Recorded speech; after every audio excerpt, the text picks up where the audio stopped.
They were folding down the striped awning. The buckets smelled of green. One little lamp above the stall made common flowers clean. I had not meant to stop at all. I only slowed to see the florist tying up the day with tired economy. The roses all were spoken for, the lilies wrapped in white. One bruised armful of carnations stayed leaning toward the light. I took them home in yellow paper, close against my coat. And all the evening came with me, the bruised carnations. One petal loosened on my glove, like silk that could not stay. The florist said they'll open yet, then turned and looked away. I passed the hat shop's darkened glass, the bakery closing down, and felt those small imperfect blooms grow richer through the town. I took them home in yellow paper, close against my coat.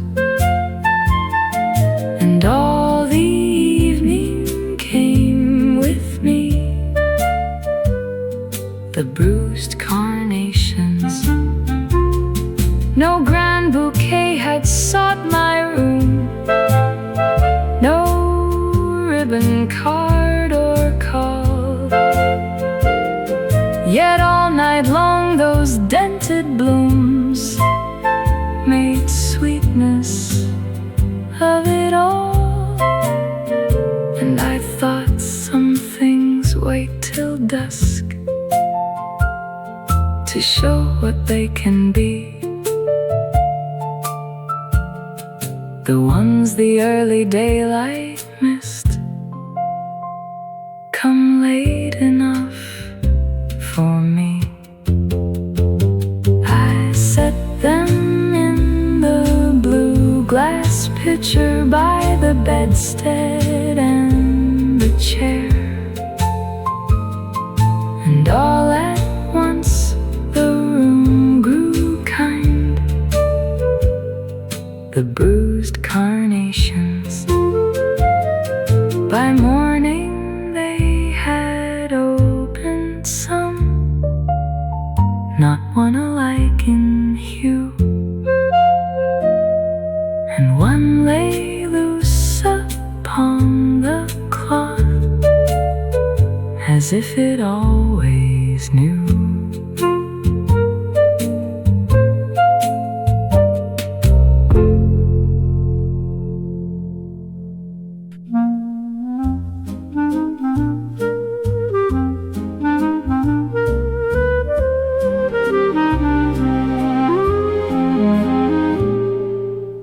The elephant house woke before the ticket gates were wide, with straw dust in the rafters high, and October kept inside. She came along the iron rail with apples in a pail. Her sleeves rolled back, her step so soft it hardly touched the scale. The younger ones were restless there, they swung their trunks for more. Their chains rang once against the posts, their shadows crossed the floor.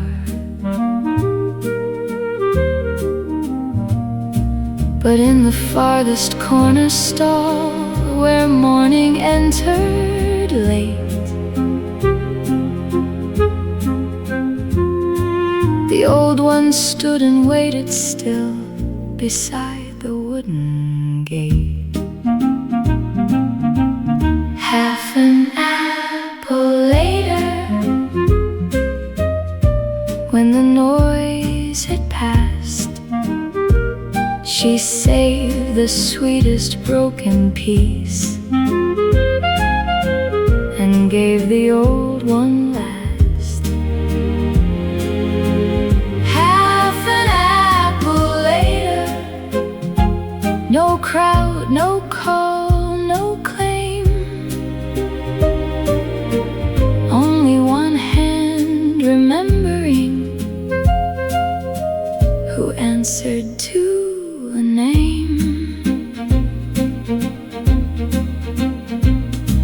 The keeper checked the water trough, then brushed the rope aside. A school bell rang beyond the park, the city stretched outside. She split one apple with her thumb, where age had made it brown, then held it up with patient palm and never hurried down. The old one took it carefully, as if the world were thin. Her great gray head bent lower there and trusted what was in. No one was there to photograph, no child was there to see, only straw and iron hooks and one small courtesy. Half an apple later, soft beneath the rind, was not enough to fill the day, but more than being kind. Half an apple later, the house grew still and wide, and all that morning seemed to lean toward what she set aside. Some faith is made of larger things, of vows and bells and art, but some is kept in pails at dawn and carried part by part. The world may feed the young and bright and praise the quick parade, yet love is often what remains when something small is saved. The gate swung open, footsteps came, the children filled the sun, and in the corner, chewing slow, the old one kept that one.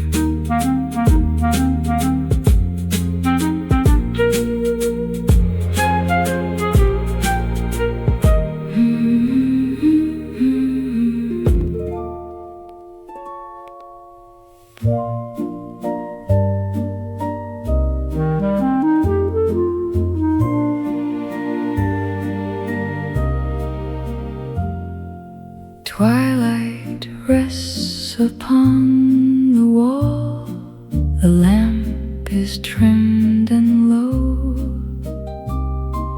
the phonograph begins to sing in accents soft and slow. You lift your hand to mine as if by old design. The velvet rug remembers well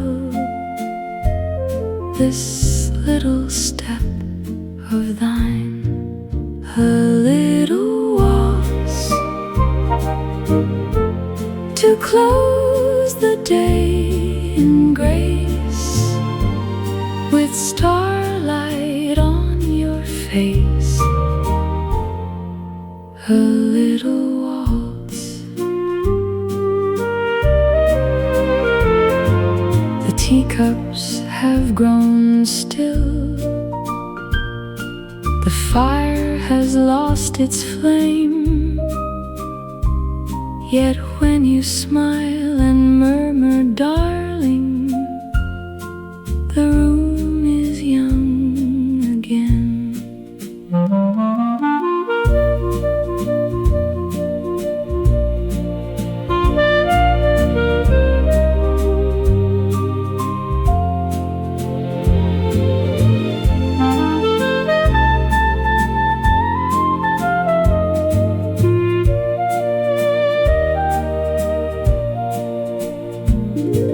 The window keeps one star, the curtains breathe and sigh,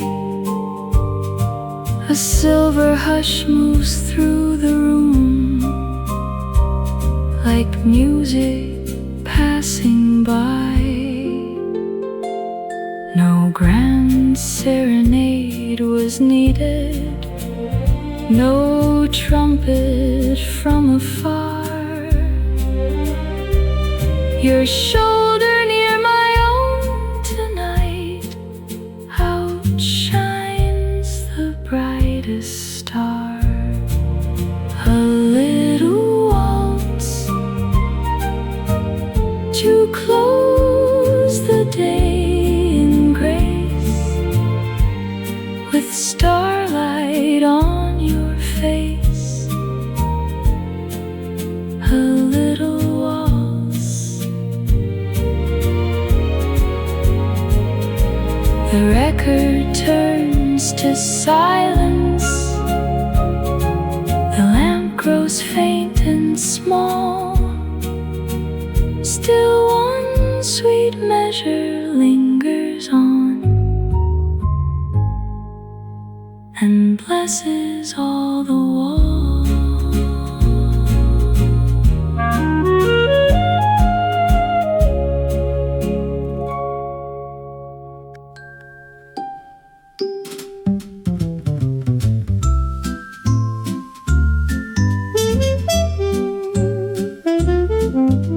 The picture led us out at 10 in Faces, wool and light. The usher drew the velvet rope, the lobby lost its bright. A paper cup went skimming by, one poster curled at edge.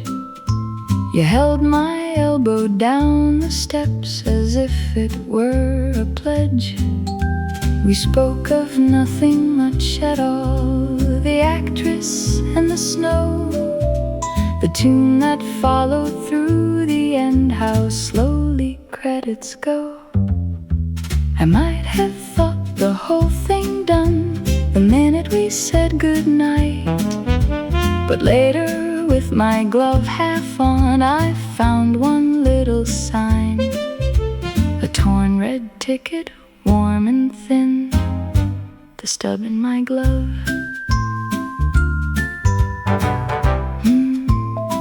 You must have slipped it in just then, when helping with my coat, between the kid skin and my wrist, without a word or note. The street had nearly emptied out, the chemist's lamp burned green, and all at once the common block turned tender as the screen.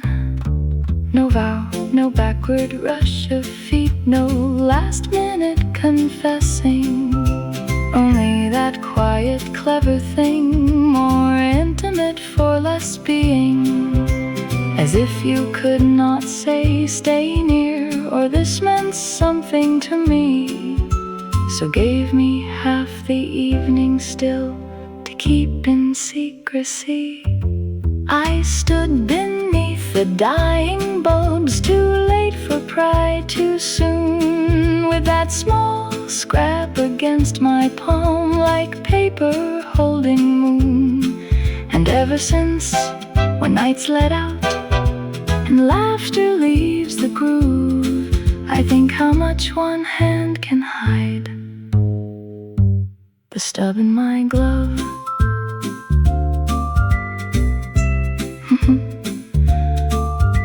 At home I laid it in the drawer with buttons, pins and thread, and once or twice I touched it there before I went to bed.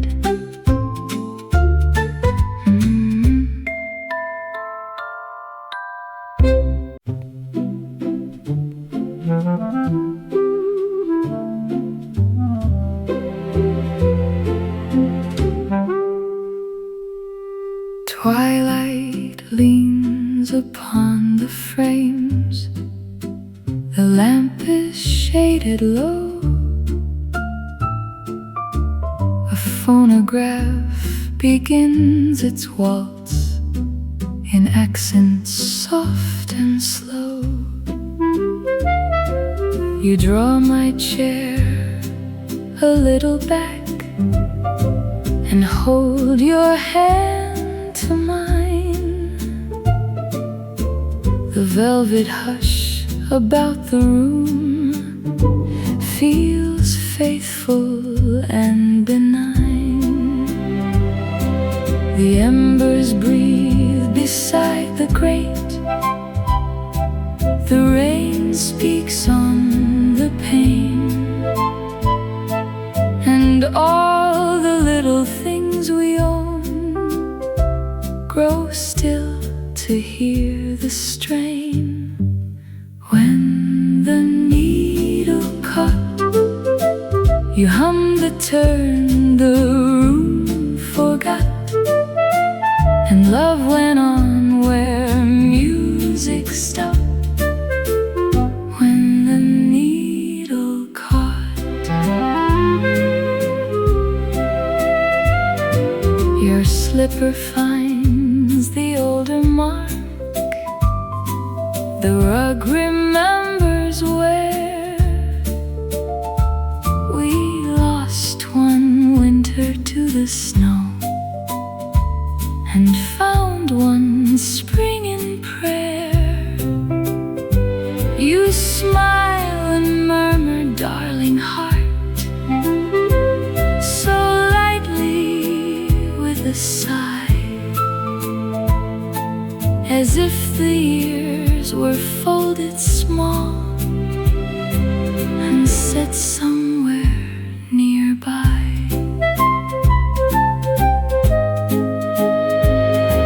The record slips, then hesitates. One note hangs in the air, a little starlight from the glass falls silver on your hair. No grand serenade filled the stair, no trumpet knew our name. But when the phonograph let go, you never missed the frame.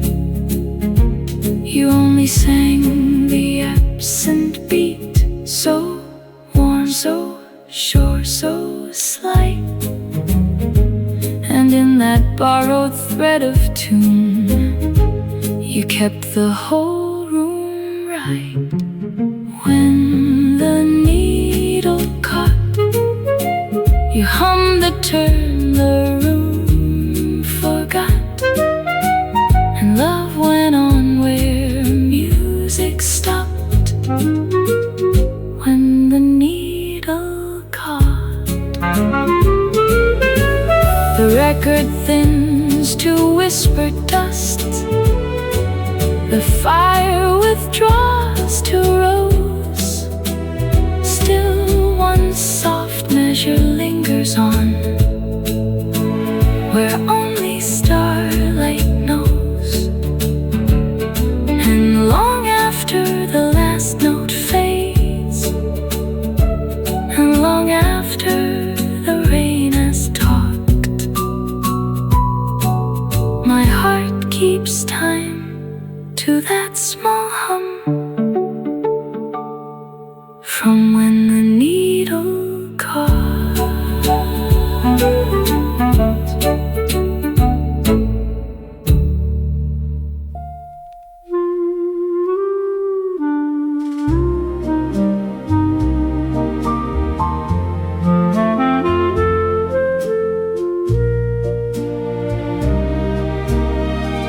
Twilight had left the window glass.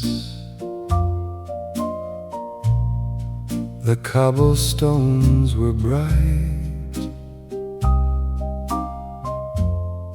A little bell gave one soft sigh and crossed into the night. The velvet kept the carriage warm. The brass rail held its gleam. My silhouette beside the pane looked thinner than a dream. We crossed the bridge above the cave, where starlight touched the black, and every little silver chime seemed like a calling back, till the bell went faint. The whole dark city seemed to sway and pull old afternoons my way, till the bell went faint. One woman left with parcel string, one wan man with coat and cane. Their footsteps found the cobblestones, then vanished into rain. I should have kept my hat in hand and let the car move through, yet every stop the bell grew small and sounded more like you. The window kept one thread of star. The wires gave back a sigh. A little hush of reverie rode softly passing by. No serenade came through the street, no voice spoke out my name, only the rails beneath the floor, and all the night the same.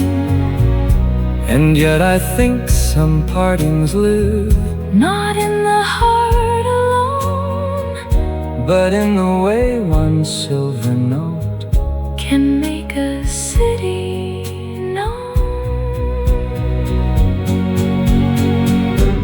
Till the bell went faint,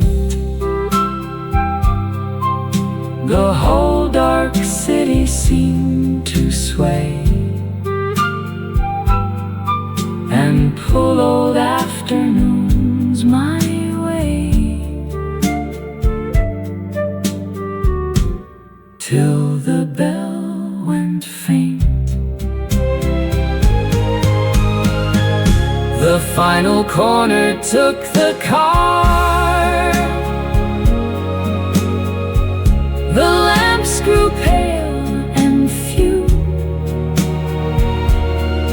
Still one last ringing crossed the bridge and traveled on with you.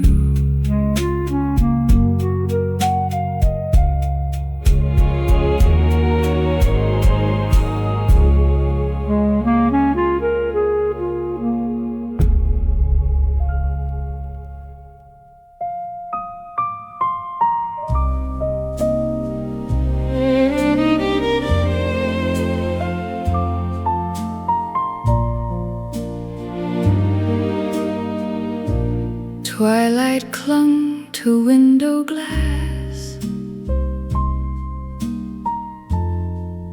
The floorboards held the blue.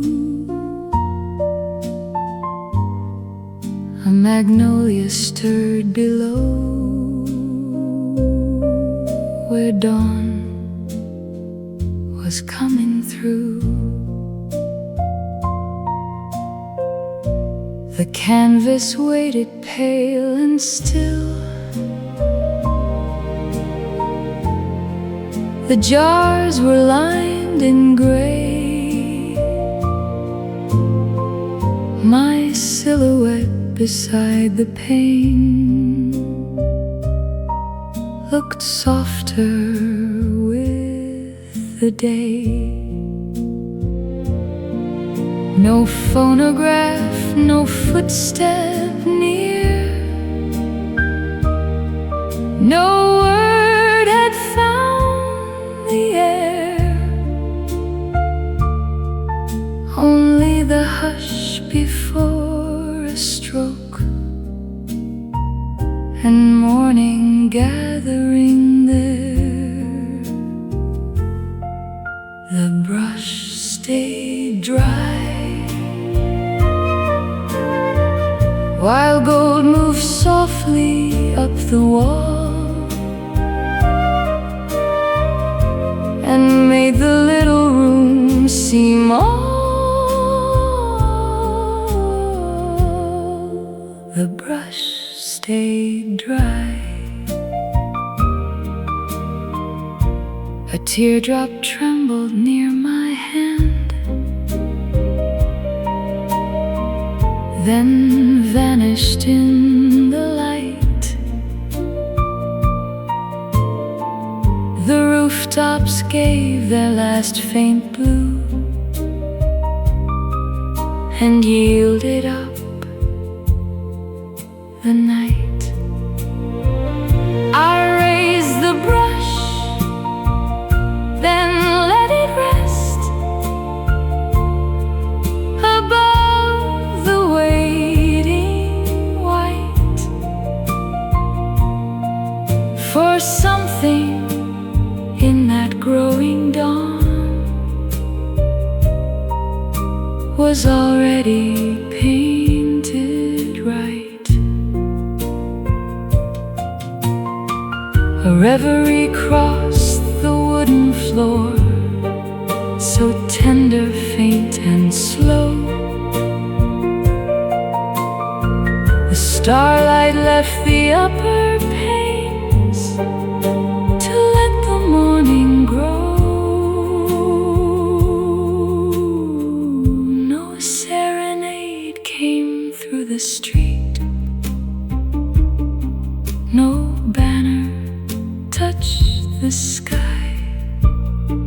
Only the jars, the rag, the bowl, and one awakening sigh.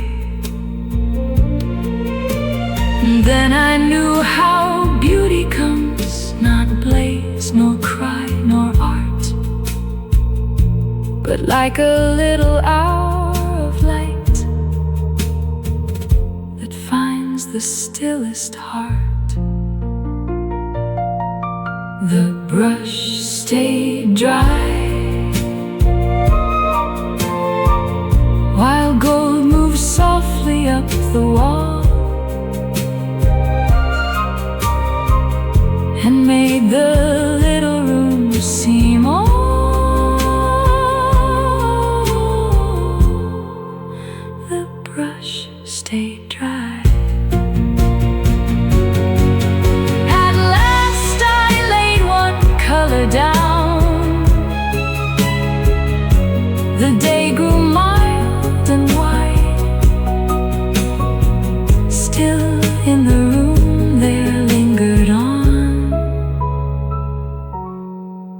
hush the dawn supplied.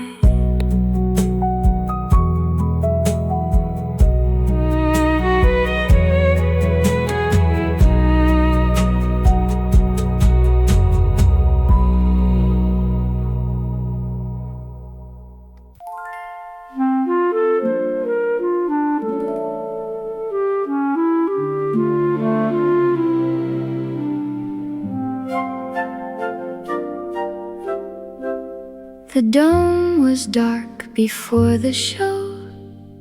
The seats held winter air, and on the desk beside the charts, the little stars lay bare.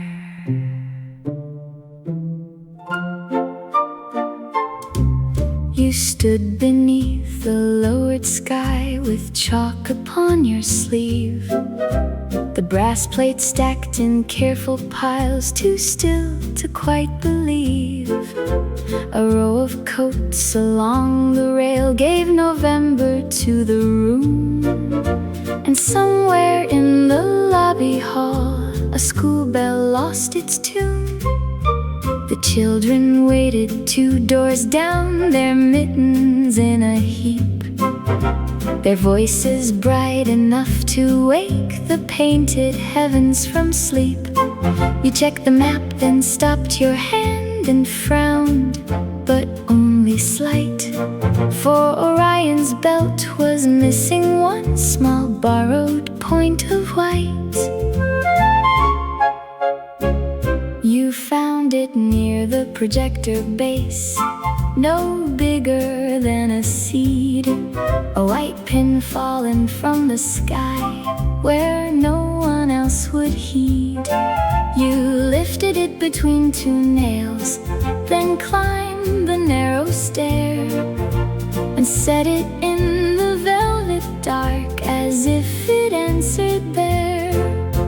A boy outside began to ask if Mars was truly red.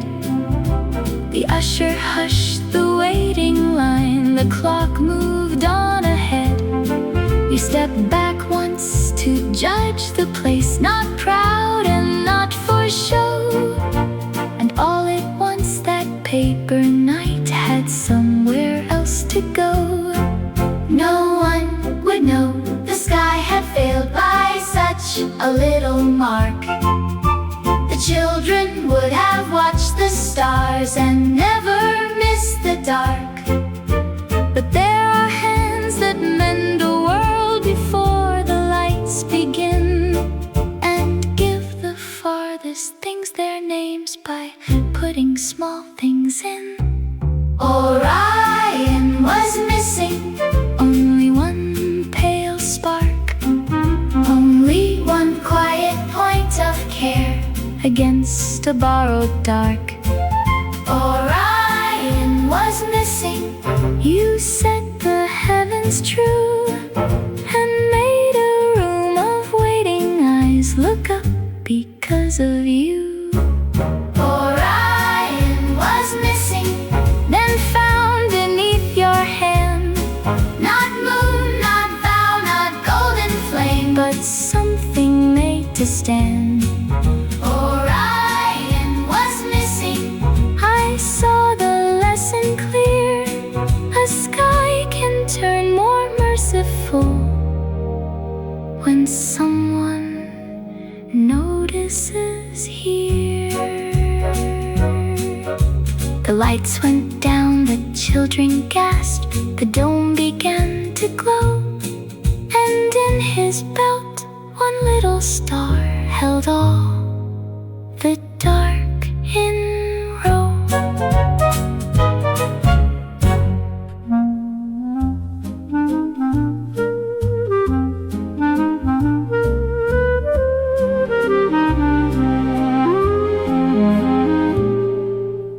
The elephant house woke before the ticket gates were wide, with straw dust in the rafters high, and October kept inside. She came along the iron rail with apples in a pail. Her sleeves rolled back, her step so soft it hardly touched the scale.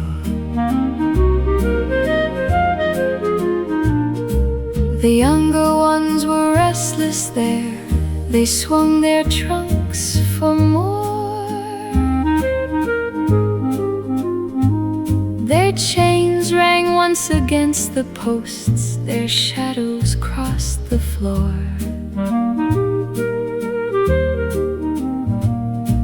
But in the farthest corner stall, where morning entered late,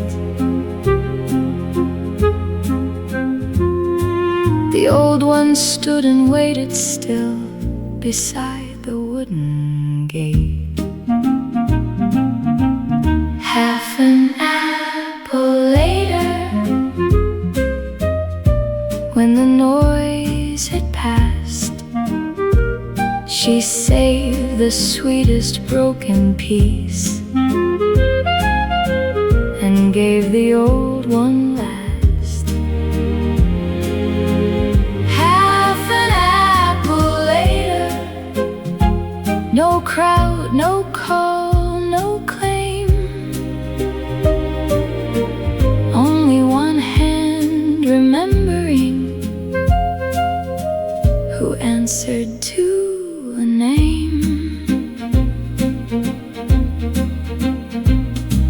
The keeper checked the water trough, then brushed the rope aside.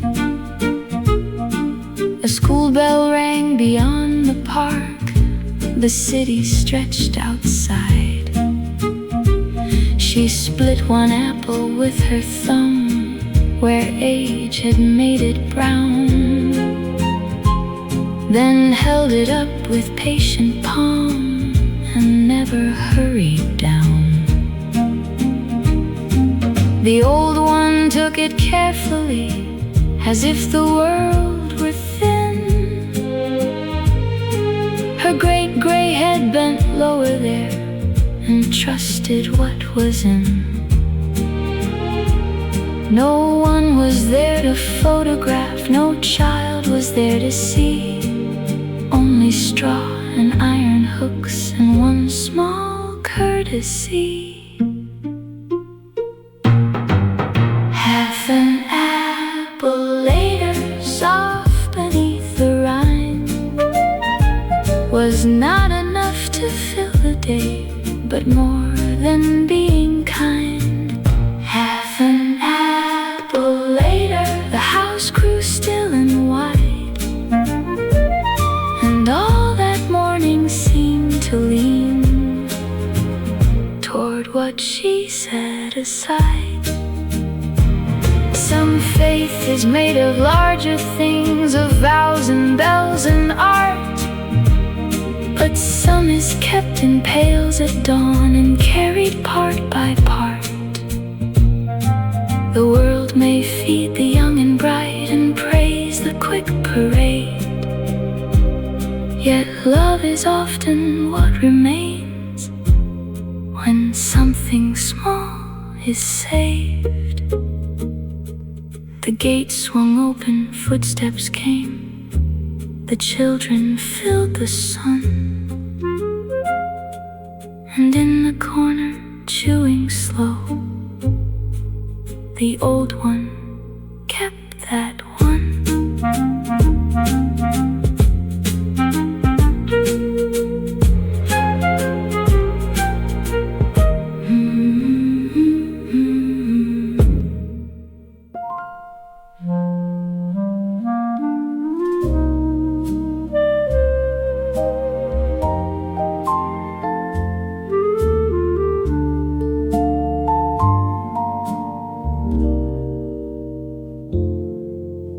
Twilight clung to window glass, the floorboards held the blue. A magnolia breathed below where dawn came slowly through.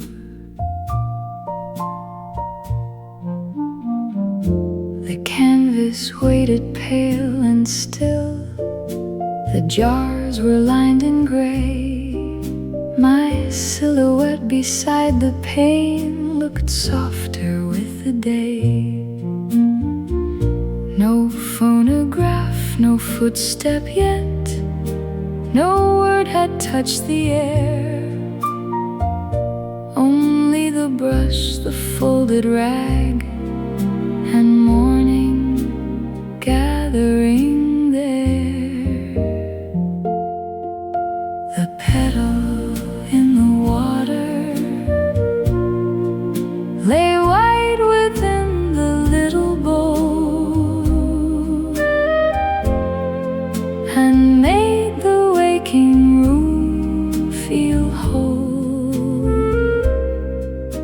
The petal in the water.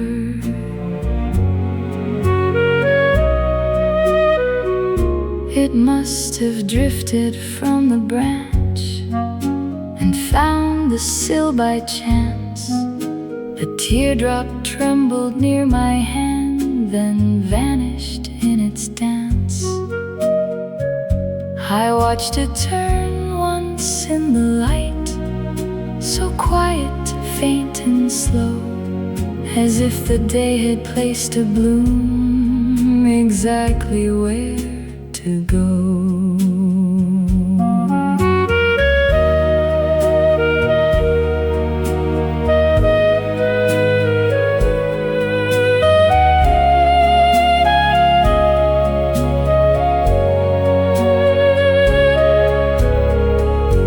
A reverie moved through the room. The rooftops lost their blue. The starlight left the upper panes and let the gold come through. No serenade came through the street, no banner met the sky. Only a flower in rinse water and one awakening sigh. And then I knew how beauty comes, not blaze, nor cry, nor art, but like a little drifting thing that finds its waiting heart. The petal in the water lay wide within the little bowl and made the waking room feel whole. The petal in the water. At last I raised the waiting brush. The room grew mild and wide. Still one white petal kept the hush. The morning left inside.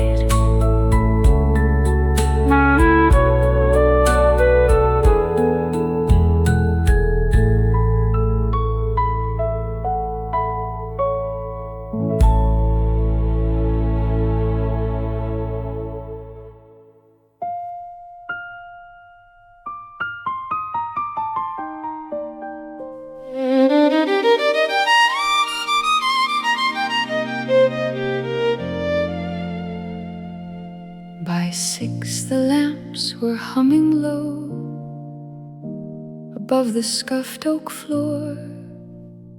The altos shook the weather from their coats beside the door.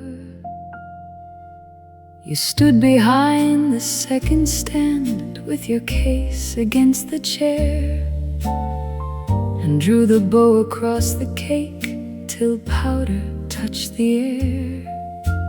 A trumpet tried one careful note, a stand was raised an inch. You tucked the loose page under mine before the maestro flinched. No one but I would likely see the white dust on your skin, or how you turned the peg once back to bring the A back in. The rose in on your thumb, the rose in on your thumb, pale as the proof that quiet things can sing. You touched the bow, the room grew still, and every chair and windowsill seemed waiting on the smallest living string. The rose in on your thumb, the rose in on your thumb.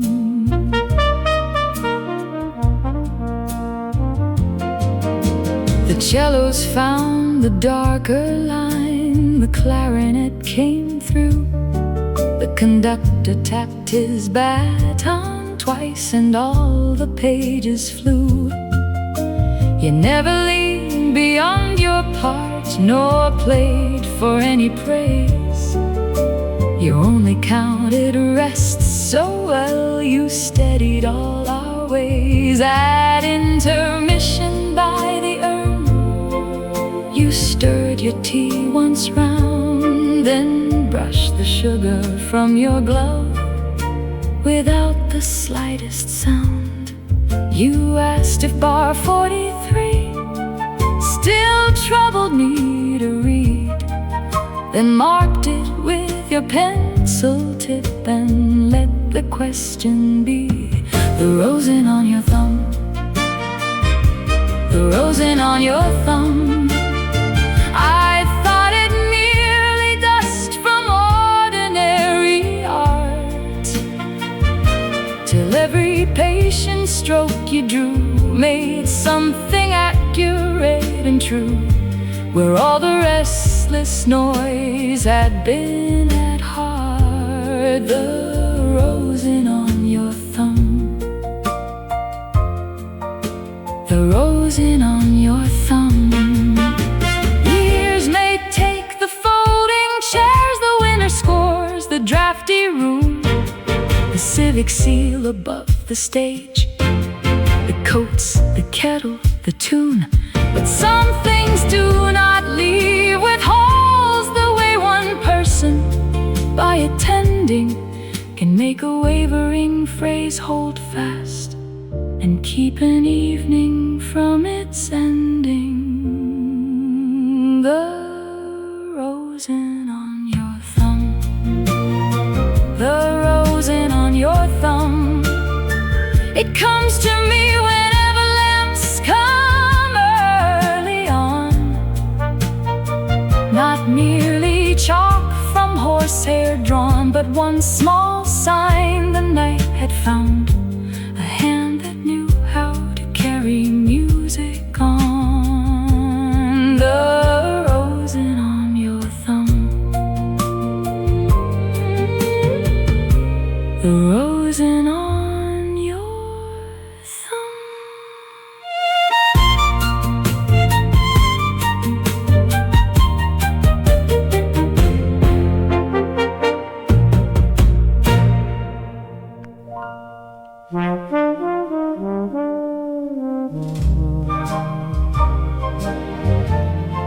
The presses had not thundered yet.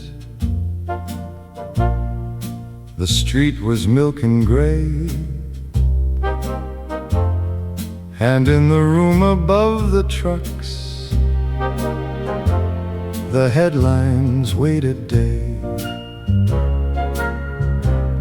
She stood beside the galley tray, with ink along her thumb,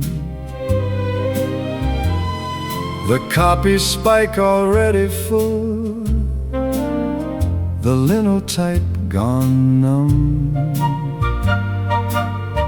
A kettle hissed behind the door, a foreman rubbed his eyes, and April pressed against the brick before the papers rise. One column told of market wheat, one named a missing boat, one carried birth and weather there in narrow lines of notes. She bent above the proof sheet then, not hurried, not severe, and found one wrong small letter where a widow's name stood clear. One red proof mark curved around the wrong, small enough to vanish when the morning moved along. One red proof mark, no trumpet and no flame, only a careful hand that kept a sorrow with its name. The page boy brought another stack. The night desk called for space. A clock above the pasteboard wall kept powder on its face. She crossed the letter cleanly once, then wrote the right one in, as if the dead deserved at least the dignity of print. The roller stirred below the floor, the whole room seemed to lean. The corrected slug was lifted out and set back into scene. No one thanked her for the change, no one paused to see, but in that line a life went out, as true as it could be. Some work is done before the town has washed its window glass, before the hats and breakfast rolls, before the milk carts pass.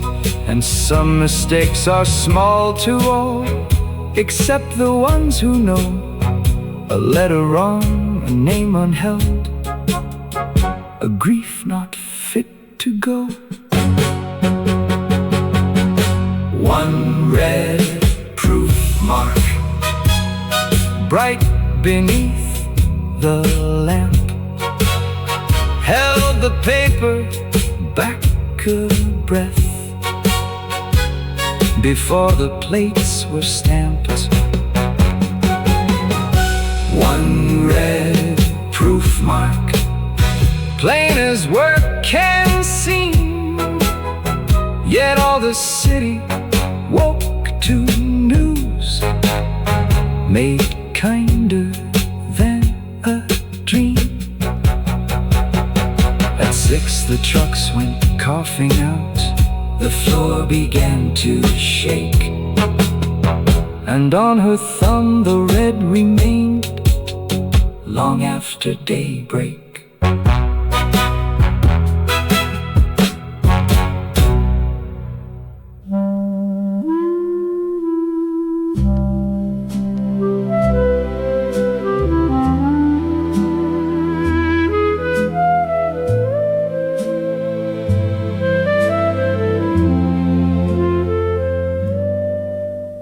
The shop fan turned the patterns up and laid them down again, while August held the window glass in heat too tired to end. You stood beside the repair bench there, with oil along your nail, the belts in black and rubber loops, the bobbins in a pail. A girl came in for navy thread, a tailor asked for chalk, and every footstep on the boards made a little wooden talk. The widow brought her singer in, wrapped round with kitchen twine. She said the wheel had caught last night and would not keep the line. You lifted off the cover cloth, then paused beneath the glare. A bent needle in the hammer foot was still held crooked there. Leave the needle there, leave the needle there. Not every broken little thing is ready for repair. Leave the needle there.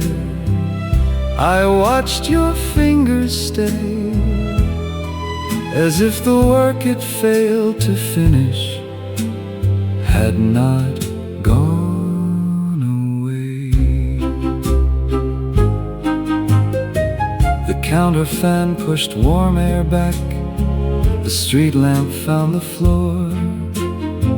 A busboy crossed the alley twice with dishes from next door. You turned the hand wheel half around, then let the motion cease. The thread still held a strip of white, no wider than a sleeve. She looked at it and touched her throat, then said, almost too low, it was his Sunday shirt, I think. The cuffs were left to sew. You did not ask how long ago, or offer softer thread. You only set the screwdriver down beside the words she said.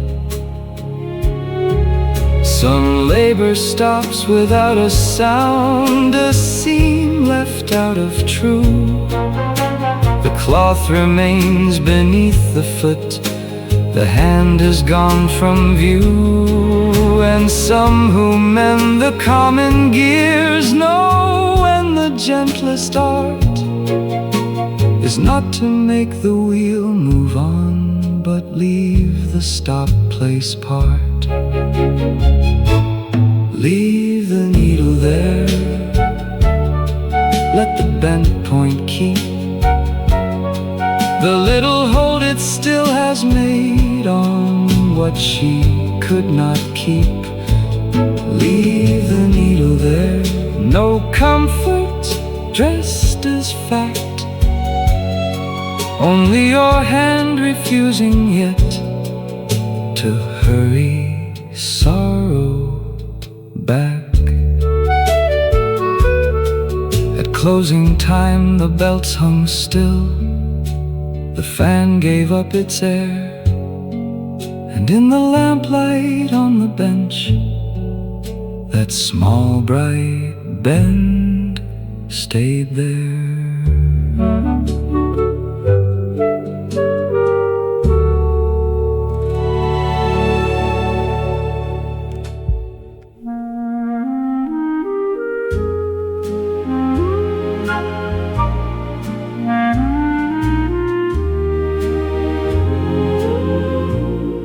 The stair comes up behind the nave in one close turning flight. The sexton shakes the runner out, and dust goes blue on white. You stand beside the loft rail there, with 3 books on your arm, and lay the ribbons page by page, as if to keep them calm. The organ has not found its breath, the choir bench still is bare, and mine is opened, ribbon laid, before I reach the stair. You test the pitch pipe once, then stop. Too soft for downstairs ears. Then brush one cold smudge from the rail that gathers every year. The ribbon in the hymnal, red against the fading line, makes the old words seem to know they shall be found again in time. The ribbon in the hymnal, that was your way, and now it stays in mine. When winter pressed the early dark against the colored glass, and tired voices climbed the stair, too late, too cold, too fast. You never asked for any thanks, you never raised your tone, you only marked the place to sing and made the place feel known. The ribbon in the hymnal, red against the evening brown, still tells the hand that opens there where to begin when light goes down. The ribbon in the hymnal, some kindnesses are made that small and sound. The benches fill, the first chord comes, the lamp burns near the wall, and in the book you left for me, your quiet care outsings us all.